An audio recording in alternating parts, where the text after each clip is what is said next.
اللہ کی غلامی کا تاریخ پیغمبر ابراہیم علیہ السلام کی زمانے سے آغاز ہوتا ہے، جب انہوں نے اللہ کی عبادت کی شرعی روایات کو ابتدائی طور پر قبول کیا۔ یہ تاریخ قرآن کی تعلیمات اور اسلامی تاریخ میں اہم ہے۔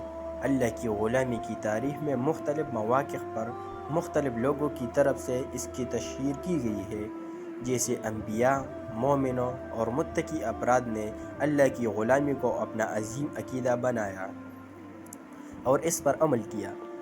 اللہ کی غلامی کی معنوی اور روحانی اہمیت کو قرآن مجید میں بھی بیان کیا گیا ہے اور اس کو اسلامی تعلیمات کا حصہ مانا جاتا ہے۔ اللہ کی غلامی کی تاریخ میں مختلف مذاہب اور فکری مشائخ نے بھی اس کے معنوں کو تفسیر کیا ہے، لیکن اس کی بنیاد ایمان اور عبادت پر ہے۔ اللہ کی غلامی کا مطلب ہے کہ انسان اللہ کی مرضی کو پوری طرح سے مانتا ہے اور اپنی زندگی کو اللہ کی رضا حاصل کرنے کے لیے فراہم کرتا ہے۔